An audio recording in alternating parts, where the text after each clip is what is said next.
मित्रों नमस्कार।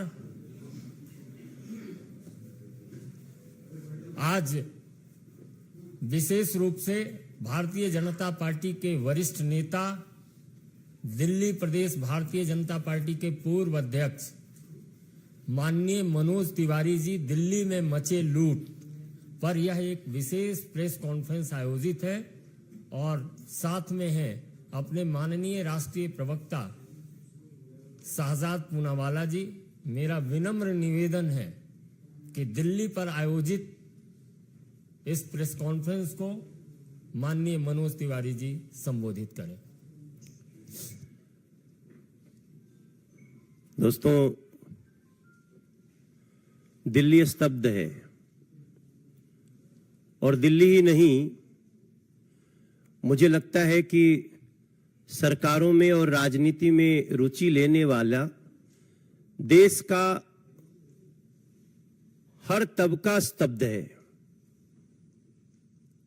दिल्ली में हुए इस अपराध और भ्रष्टाचार के कांड पर जो अरविंद केजरीवाल के द्वारा किया गया है, भारतीय राजनीति के इतिहास में मैं एक बहुत महत्वपूर्ण बात की तरफ सबको ले जाना चाहता हूं कि भारतीय राजनीति के इतिहास में ऐसी कोई राजनीतिक पार्टी जो अपने अस्तित्व में आने के सबसे कम समय में लूट और भ्रष्टाचार का कीर्तिमान स्थापित कर दिया हो, तो उसमें एकमात्र राजनीतिक पार्टी बन गई है आम आदमी पार्टी, अरविंद केजरीवाल की पार्टी। ये कहते हुए मुझे जरा भी संकोच नहीं है कि आम आदमी के नाम से पार्टी बनाया और आम आदमी के खजाने को ही लूटने का काम किया और लूटते लूटते यहां तक पहुंच गए। ऐसा कभी नहीं हुआ है। आम आदमी के खजाने को लूटने के लिए आम आदमी का ही प्रयोग किया है और हम पहले से कहते आ रहे हैं कि ये जितने भी घोटाले दिल्ली सरकार के हुए हैं, इसमें कोई जेल में हो या जेल में जाने वाला हो या जांच के घेरे में हो, ये सबका अगर कोई सही मायने में किसी के इशारे पे हो रहा है तो अरविंद केजरीवाल के इशारे पे हो रहा है। मुझे लगता है कि जहां तक दिल्ली के राजमहल के भ्रष्टाचार का मामला है, मैं नहीं, दिल्ली के लगभग हर लोग इसमें ये मान रहे हैं कि इसमें टॉयलेट और पर्दे ही करोड़ों के हैं। बाकी तो क्या है पता करने पे, जब सीबीआई इसकी इंक्वायरी कर रही है, शुरू किया तो पता चलेगा। ऐसी स्थिति में जिसने 2013 से सादगी का दम भरा था, ऐसी सादगी का दम कि अच्छे अच्छे उसके भ्रम में आ गए और वो व्यक्ति 2022 तक राजमहल में रहने का सपना देखता हुआ उसको सही करने के लिए क्या क्या नहीं कर डालता है। जब 2022 कहते हैं, 21 कहते हैं, 20 कहते हैं, याद आता है तो इंसानियत को रौंदने वाली एक ऐसी कुकृत्य का दर्शन होता है जब देश ऑक्सीजन के लिए परेशान था, जब देश के लोग अपने आमने सामने घर के लोगों को प्राण छोड़ते हुए देख रहे थे, कोई चारा नहीं चल रहा था, जहां एक दूसरे को बचाने के लिए दुआओं का भी समंदर था, उस समय एक अरविंद केजरीवाल नाम का व्यक्ति दिल्ली का मुख्यमंत्री अपना राजमहल बनाने में लगा था। कैसा वो दिल, कैसा वो मन, कैसी वो सोच, ये सारी चीजें इस सीबीआई की जांच शुरू होने के बाद याद आ रही है। हमें इस मामले में सीबीआई की जांच की मांग हम लगातार कर रहे थे। क्योंकि जब सीबीआई जांच करेगी तभी उन सारी चीजों का पता चलेगा कि रात में क्यों किसी अधिकारी के कमरे को खोल करके वहां से फाइल चुराने की कोशिश हुई, साक्ष्य को नष्ट करने के प्रयास हुए। ऐसी स्थिति में हम उम्मीद करते हैं कि इस जांच से जनता के सामने राजमहल की सच्चाई आएगी। और राजमहल घोटाले की जांच इसलिए भी जरूरी है, वो सभी लोगों से मैं बताना चाहता हूं, क्योंकि सीएम बंगला निर्माण के लिए टेंडर जारी करने के नियमों का जो उल्लंघन किया गया वो किसके इशारे पे किया गया, ये जानना बहुत महत्वपूर्ण है। केजरीवाल ने टाइप 7 की पात्रता से कहीं बड़ा अधिक घर बनाने के लिए जो कार्य किया वो किसके इशारे पे, किसके सह पे किया गया, ये सीबीआई की जांच से पता चलेगा। जांच से यह भी पता चलेगा कि किसके निर्देश पर पीडब्ल्यूडी अधिकारियों ने ऐसे भवन निर्माण के लिए छोटे छोटे टेंडर जारी किए, किसके इशारे पे। यह भी पता चलेगा कि फर्निशिंग सामग्री के अलावे भवन निर्माण सामग्री के साथ साथ फर्श के पत्थर, लकड़ी के काम की दर और गुणवत्ता को किसने मंजूरी दी, ये सारी बातें पता चलेंगी। और सब कुछ देखते हुए मेरे जहन में जो बात आती है कि Arvind Kejriwal government is government of criminals, run by criminals in a manner of criminals. हम बहुत बार करप्शन की बात करते हैं, लेकिन आज हमें यह सब कुछ देख के लगता है कि ये गवर्नमेंट अपराधियों के द्वारा चलाई जा रही है और सीबीआई की जांच इसमें सही मायने में तह तक जा करके ऐसे लोगों को सजा दिला पाएगी, ऐसा मेरा विश्वास है।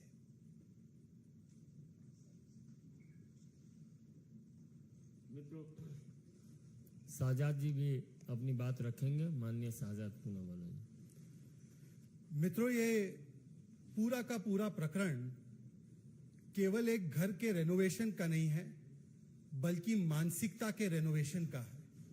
जिन लोगों ने राजनीति में ये कस्में वादे लेकर आने का काम किया था कि हम छोटे घर में रहेंगे, हम वीवीआईपी सिक्योरिटी नहीं लेंगे, हम छोटी गाड़ी से चलेंगे, हमें तो केवल 2 रूम का घर चाहिए और क्या चाहिए, पैर पसारने की जगह चाहिए। आज उस मानसिकता का ऐसा रेनोवेशन हुआ है कि सुल्तान केजरीवाल एक भ्रष्टाचार का महल बनाते हैं।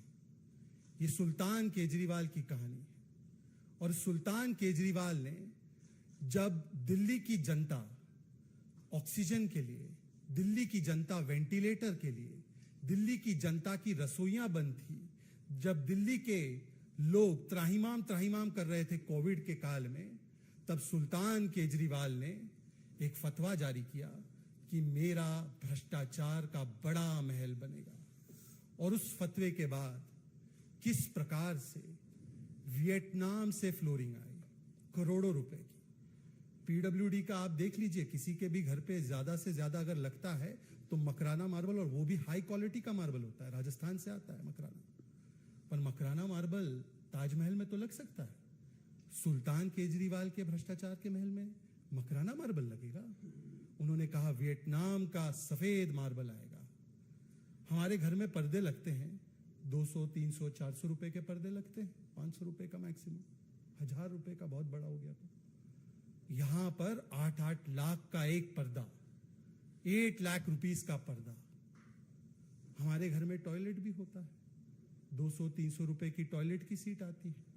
यहां पर 4 लाख रुपए की एक टॉयलेट की सीट, 4 लाख रुपए का कमोड। कल्पना कीजिए, 60 लाख रुपए खर्च किए गए रसोइयां बनाने में, और एक नहीं अनेक रसोइयां बन रही थी। 4-5 सदस्य हैं उनके घर में, 15 टॉयलेट बने, 15 टॉयलेट, 4-5 लोगों के बीच के लिए 15 टॉयलेट, और हर टॉयलेट में पाउडर रूम भी बना है। अब सोचिए पाउडर रूम क्या होता है। टॉयलेट के भीतर घुसने ही वहां पर कैसे शर्ट लगानी है, कैसे मेकअप करना है, उसके लिए उसको पाउडर रूम कहते हैं। तो 15 पाउडर रूम भी बने, उसके ऊपर 15 लाख खर्च हुआ। यह केवल अश्लील खर्च का मामला नहीं है दोस्तों, ये अश्लील खर्च के साथ साथ भ्रष्टाचार का भी सीधा सीधा मामला है, क्योंकि अभी जैसे हमारे सांसद साहब बता रहे थे, मनोज जी बता रहे थे, सारे रूल नियमों को बाईपास किया गया। आपको पता होगा, कई मीडिया के लोगों ने स्टोरी भी की है और इसी मंच से वो स्टोरी हमने उस पर पीसी भी की है, हमारे अलग अलग नेताओं ने दिल्ली के, कि हर खर्च को 10 करोड़ के नीचे रखा गया। 9,99,999 रुपए रखा गया, ताकि 10 करोड़ पार होते ही जो प्रक्रिया आती उसमें वो प्रक्रिया से बचा जा सके। आज इसीलिए ये दिल्ली की जनता की जीत है, क्योंकि दिल्ली की जनता लगातार दिल्ली प्रदेश भारतीय जनता पार्टी के नेतृत्व में मांग कर रही थी कि किस प्रकार से इस पूरे मामले में सीबीआई की जांच हो। पहले सीएजी की भी जांच हुई, तब भी इन्होंने विक्टिमहुड कार्ड निकाला। आज सीबीआई की जांच हुई है, देख लेना 5-10 मिनट के बाद अब ये सारे लोग मिलकर बोलेंगे, देखिए हमें प्रताड़ित किया जा रहा है, हमें दबाया जा रहा है, हम इधर अच्छा काम कर रहे हैं, हम उधर अच्छा काम कर रहे हैं, इसीलिए विक्टिमहुड कार्ड आएगा।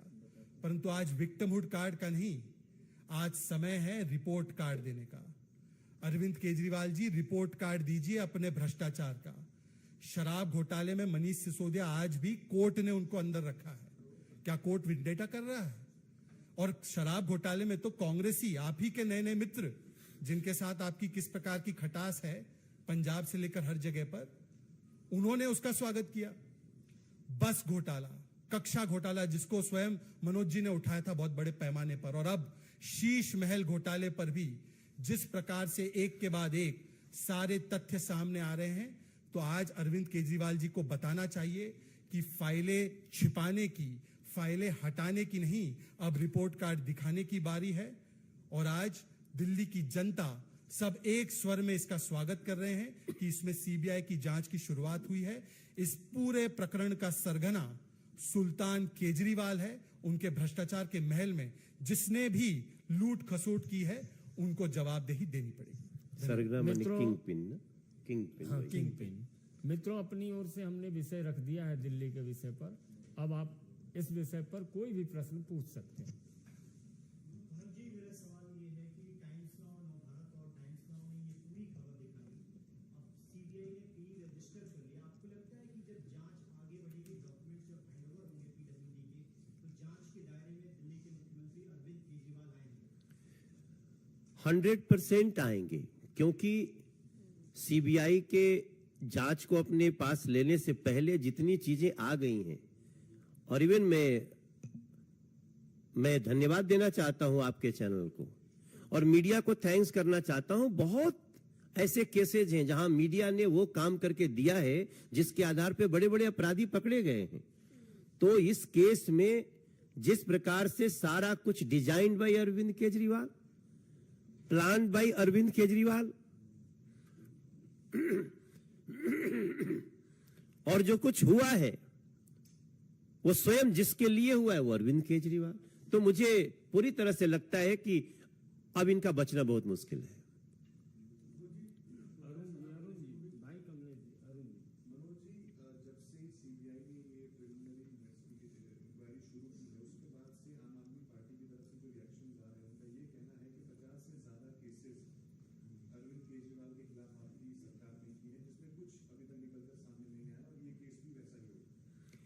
ये चालाकी अरविंद केजरीवाल ने शुरू से किया है और इसका बहुत बड़ा बड़ा मुद्दा भी चला है कि अरविंद केजरीवाल साइन क्यों नहीं करते हैं। तभी मैंने कहा कि इन अ क्रिमिनल मैनर, ये शब्द इसलिए प्रयोग किया कि ये बड़ी प्लानिंग के साथ चल रहे हैं। लेकिन अब जहां फंसे हैं, मुझे लगता है कि जिस पूरी मोडस ऑपरेंडी को आम आदमी पार्टी के नेता बोलते रहते हैं, अब शायद इसके बाद नहीं बोल पाएंगे।